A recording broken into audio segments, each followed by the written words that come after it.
Ladies and gentlemen, the President of the United States, accompanied by the Taoiseach of Ireland.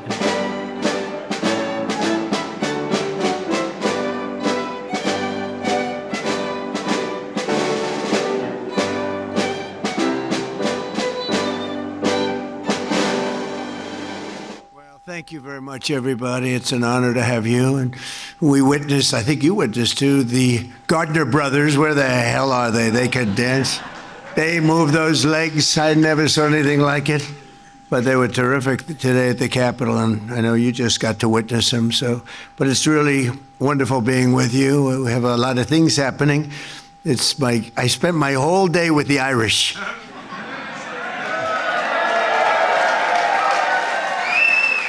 And I should have been spending it with the Iranians, but that's not, in a different sense. We're doing very well, I will say. We're knocking them for a loop. They can't have a nuclear weapon, and they now understand that very strongly.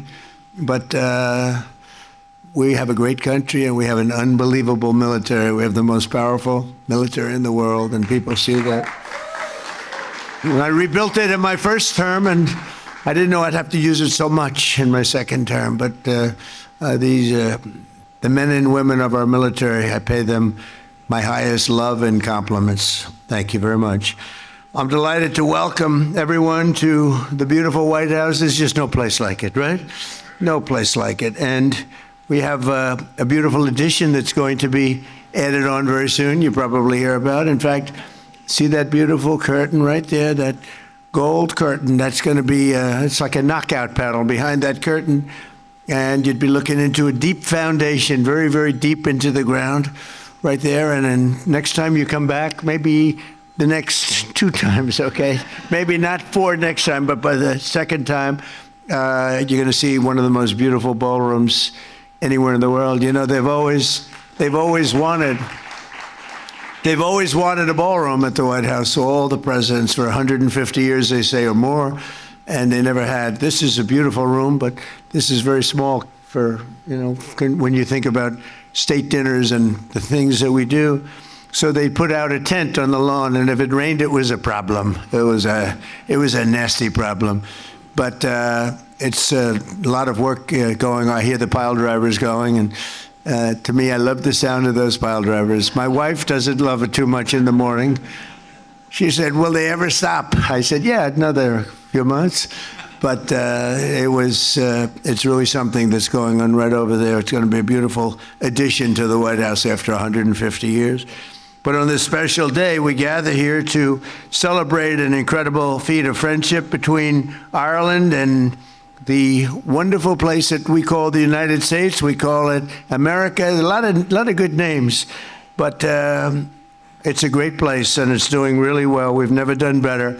We took a little bit of a journey, a little bit of an excursion over the last 2 weeks because we thought we had to do something about very bad people that want to have nuclear weapons. We can't allow that. They would have had it. If we didn't send the B-2 bombers in, they would have had it 7 months ago, a couple of weeks after that, and we can't let that happen. So we did a little excursion, and we're way ahead of schedule, as you probably noticed. And we've had, we knocked out their Navy, their Air Force, their anti-aircraft equipment, their radar, and their leaders. It's been amazing militarily, but it's something that had to be done. Unfortunately, I say, we don't do it with glee. But we've had a great country that's 250. We're celebrating our 250th year and continuing the custom that began with President Truman. We're delighted to host the Taoiseach, who is a great gentleman of Ireland.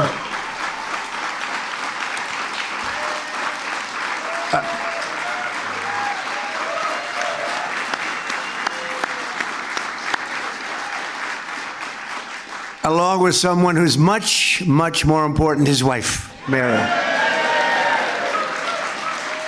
She's a lovely woman.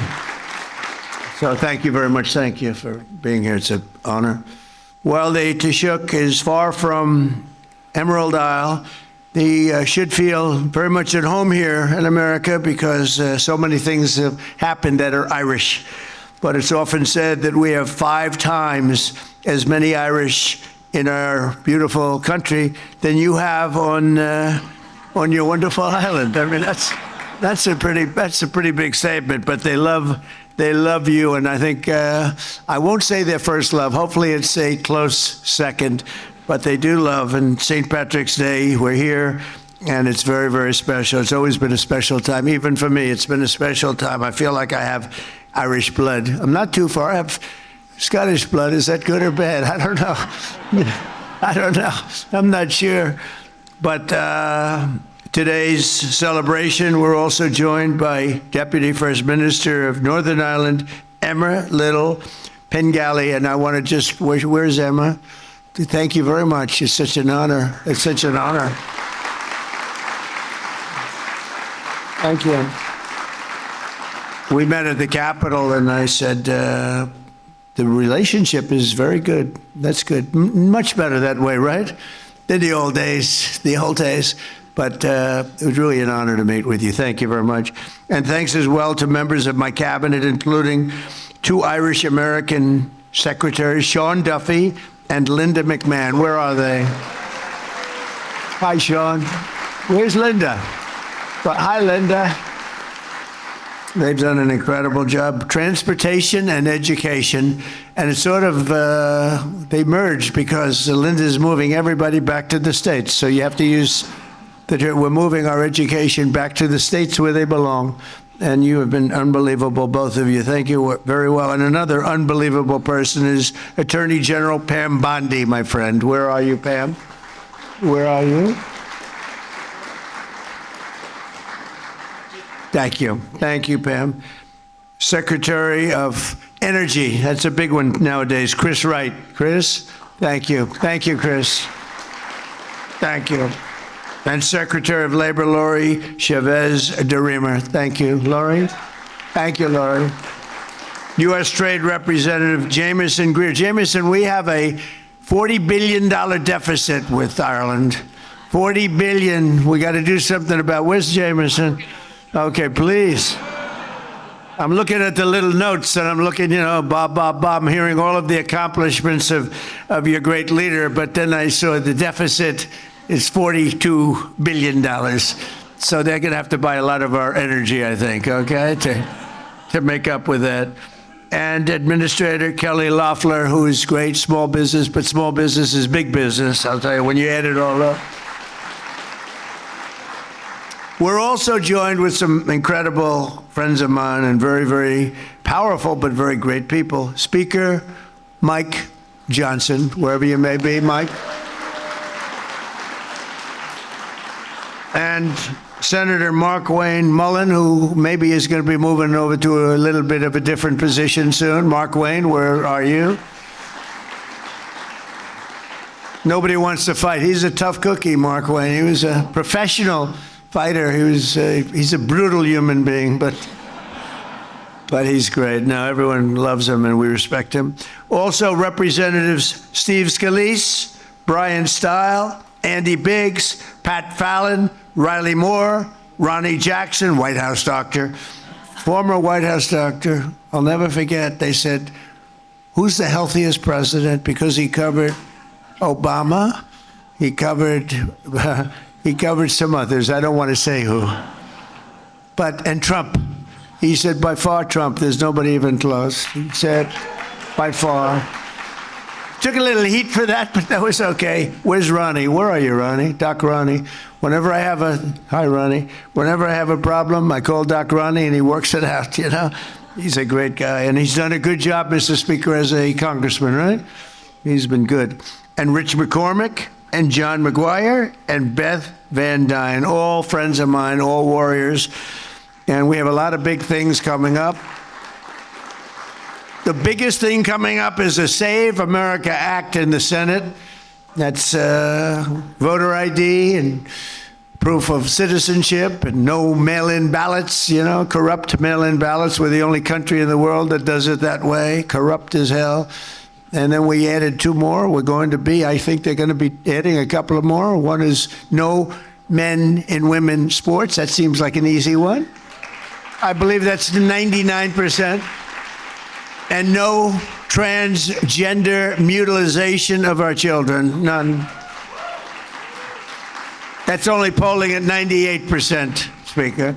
So hopefully the Senate is going to be able to get that. You can't ask for 5 better things. I think in terms of, it's not politics. It's really good for it. So good for our nation. I mean, who would not have voter ID? Who would not have proof of citizenship? And the only people who would want not to have that are people that want to cheat. It's very, very simple. We can't let that happen. Some 1,600 years ago, the man who would become the patron saint of Ireland, St. Patrick. Have you ever heard of St. Patrick? Voluntarily returned to Ireland after having escaped enslavement there and then spent 30 years carrying the Christian gospel. The Gaelic tribes, you know the Gaelic tribes? Everybody here knows about that. I don't, but that's okay. Because of, is that Kelly in the audience? Do I see Kelly? Oh, hi, Kelly. We had good time for lunch today. That's the wife of a man who's extremely Italian that I thought he was a wasp. Our Speaker of the House is very, very Italian. And I always thought he was a super wasp, actually. But because of Patrick, Ireland is now known as the land of saints and scholars. For thousands of years, Christians everywhere have honored St. Patrick and the legacy on March 17th. And today we remember his incredible deeds as we celebrate our cherished Irish-American heritage, and it's a great heritage at that. From the very beginning, America has thrived and prospered and prevailed with the help of incredible people. The achievements are amazing, the amazing Irish-American patriots, and many of you are in the room. You know, these are very successful people in the room. I know a lot of them. They have a lot of cash. They've made a lot of money. They got a lot of natural business instinct, unfortunately. It's not easy. Dealing with the Irish is never easy. They are really amazing. The Irish came with William Penn to settle in Pennsylvania. They traveled with Daniel Boone, the great Daniel Boone, to tame Kentucky. And in 1776 was a man from Cork, fighting in the Continental Army, who became the first person ever known as the phrase, the United States. He came up with the phrase, the United States of America. That's a pretty good phrase. And Americans of Irish heritage gave us the steamboat, the modern submarine, the Model T automobile, and many, many other things. They designed the White House, that I didn't know. The Empire State Building, that I didn't know. And the New York City subway system, which is, when it's operated properly, the best in the world. It's actually quite amazing, but people sort of have lost sight of that. They gave us the works who really of great geniuses, F. Scott Fitzgerald, Flannery O'Connor, and the late, great William F. Buckley was a great guy. And they gave us heroes like Apollo 11 astronaut Michael Collins, really fantastic man. I want to thank the Taoiseach for all of the things and all of those Irish friends that he brought to the room with him.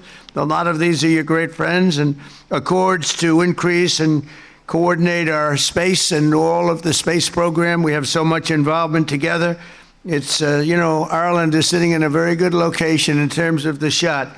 So he has a lot to negotiate with, but the United States will soon return to the moon. We think it's going to be quite soon, and then we'll lead the world to Mars. It's something that I guess a lot of people want. Some people say it's a lot of money, and other people say it's progress and we should be doing it. In every part of American life, we find Irish Americans who embody the best of our country and point us toward excellence and great success. And nobody has had, I would say, as a group, more success than people from Ireland.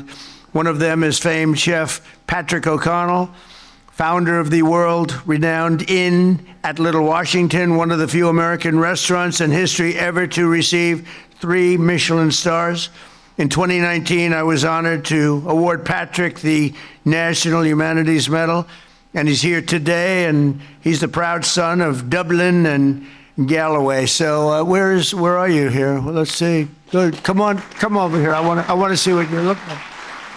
I want to see if you've changed, Patrick. Come on up here. Come on up here. Oh, look at he's a good-looking guy. Yeah, you haven't changed much, huh?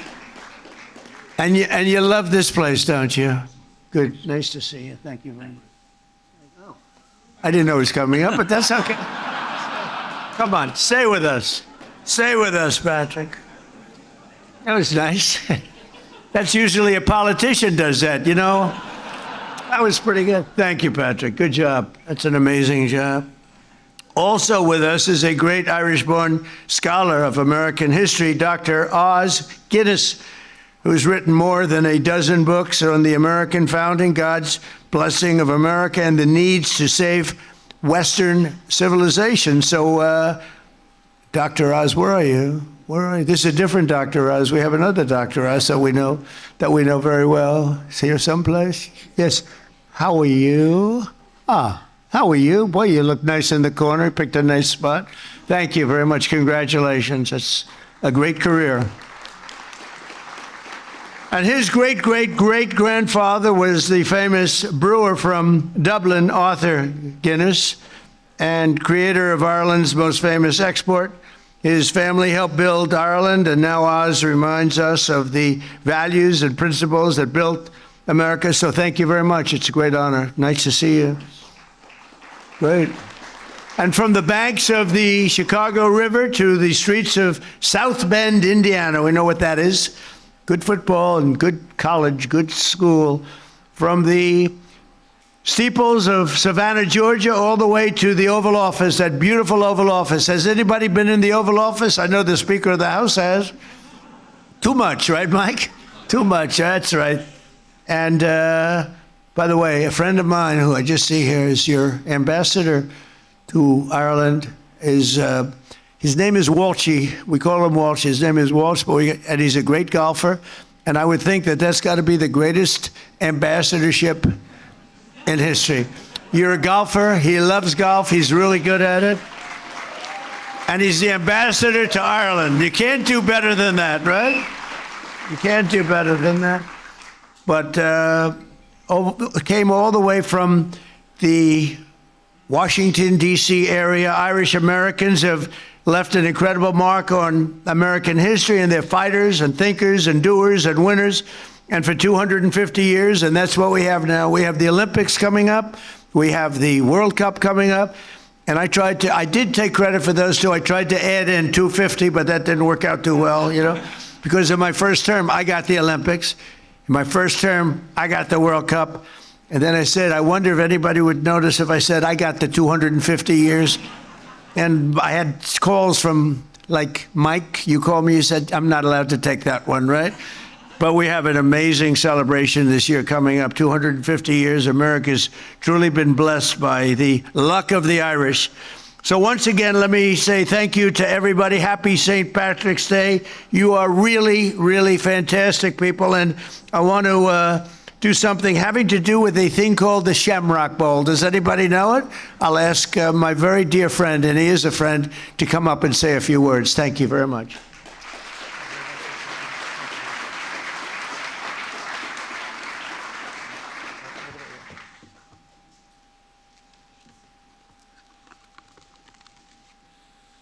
President Trump, distinguished guests, I am profoundly honoured to be here celebrating St. Patrick's Day at the White House once again. And I'm delighted that we're joined by our great friend, Ambassador Ed Walsh. He is doing a fantastic job in Ireland for you, Mr. President. Right. Everyone loves him. And we're also joined by our wonderful ambassador to the United States, Geraldine Byrne-Nason. Geraldine, we are very, very proud of you and the work that you're doing. I'm also delighted to be joined by so many cabinet members, and if I may, I wish to pay particular tribute to Transport Secretary Sean Duffy, who was honoured last night at the Ireland Funds Gala. Distinguished guests, the Shamrock ceremony is always a uniquely special moment. It is a symbol of friendship, a friendship between our peoples, which is older than our republics. But this year, it is a special one. 250 years ago, the people of the United States inspired the world with their determination to build a nation on the timeless ideals of liberty, democracy, and equality. For Irish people, both here and back home, these were noble ideals to which they rallied to in incredible numbers.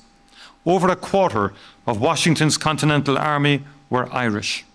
Among the brave and visionary leaders who signed the Declaration of Independence, 3 were born on the island of Ireland, and many others were of Irish descent. When they had finished their historic work on that warm, clear Philadelphia day, the text was rushed into the hands of another Irishman, John Dunlap, who printed the very first copies of the Declaration, which was spread across the world. And in those early years of this new republic, Irish people were active in many more ways. Dairyman Charles Thompson designed the Great Seal of the United States, showing the bald eagle with its head turned towards the olive branch of peace. James Hoban, born in County Kilkenny, who designed this beautiful White House. Even the very term, as the President has said, United States of America, was first used in writing by an Irishman, Stephen Moylan, from my own county of Cork. The Corkonians are notorious for their vision, President. He was an aide-de-camp to George Washington and used the phrase in a letter dated the 2nd of January, 1776. Mr. President, the revolution that gave birth to this United States was a flare that lit up the world. It inspired those in Ireland who dreamed of our own republic. It gave strength to all who believed in the self-evident truths of your Declaration of Independence, that all of us, wherever we are in the world, are created equal, with rights to life, liberty, and the pursuit of happiness. That governments are created and draw their powers from the consent of the governed, and that it is our duty as leaders to secure the safety and happiness of the people. That it is the people, those who are governed, who hold the power.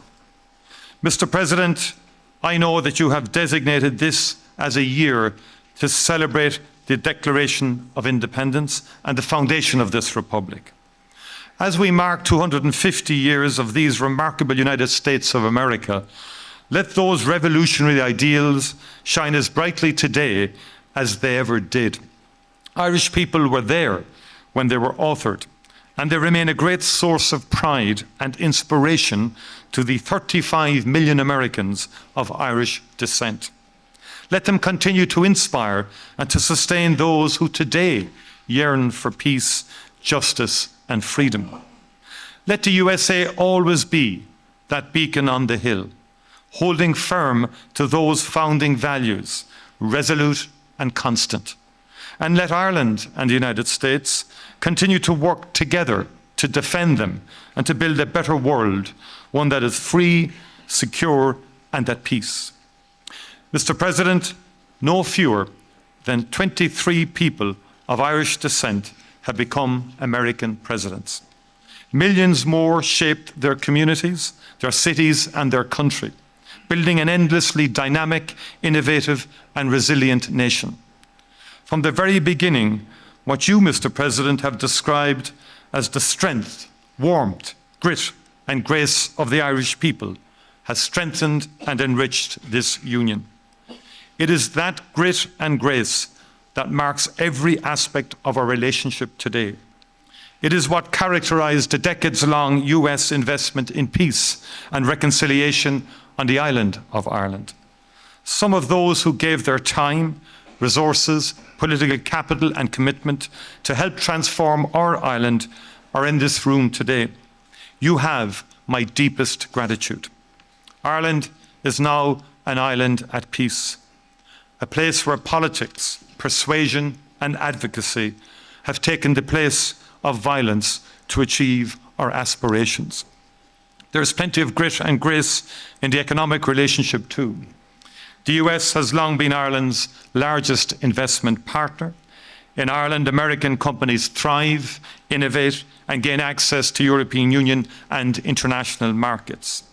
But that investment increasingly goes both ways. Ireland is the 5th largest source of foreign direct investment into the US, with investment by Irish companies valued at $390 billion US. Not bad for a country of just 5.5 million people. Irish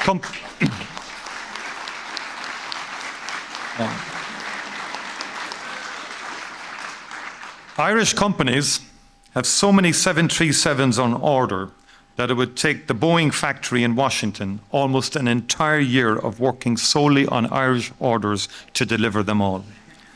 It's true. Every day, hundreds of thousands of American men and women go to work in hundreds of Irish-owned companies across the 50 states of the Union. Irish investment is central to making the critical materials for American infrastructure and housing, the food that is served on American tables each night using produce from American farmers, the infrastructure that powers the AI revolution. The United States is the largest economy in the world. Ireland is small. We need free and open trade to make our way in the world, and we like to see as few barriers and tariffs get in the way of that as possible. Like other small countries, we see international rules and order, including the United Nations, as essential to our peace and security and to that of the world. Our own recent history has convinced us that dialogue, negotiation and de-escalation are the ways to make progress. And we especially want to see progress and peace in the Middle East, as I know you do. And we also need a just and sustainable peace in Ukraine. Too many people are dying as a result of conflict across the world, and we owe it to them all to create a better future. Mr. President, distinguished guests, the relationship between the United States and Ireland is deep and enduring. It will always be special. We are in each other's DNA, in the founding ideals of our states and the values which secured our sovereignty. It is hard to imagine the United States without the contribution of the Irish, and Ireland without the friendship of the United States. Today, I will present this bowl of Shamrock in memory of all the brave Irish men and Irish women who came here and who believed in the American promise of life, liberty, and the pursuit of happiness. In tribute to all that they contributed and built here, and in celebration of all that we will do and achieve together in the next 250 years. Gorov Mila Mahagwith, Banachti Nofela Podrick Orov Galer. Thank you very much, and happy St. Patrick's Day to you all.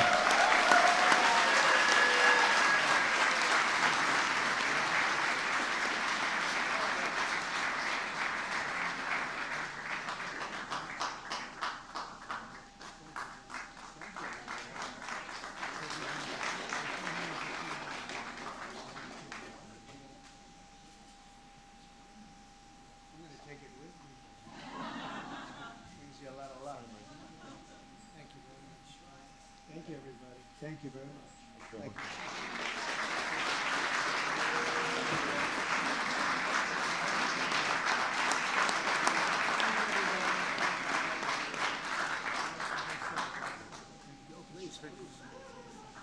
My son and daughter love him. We come to a meeting down there.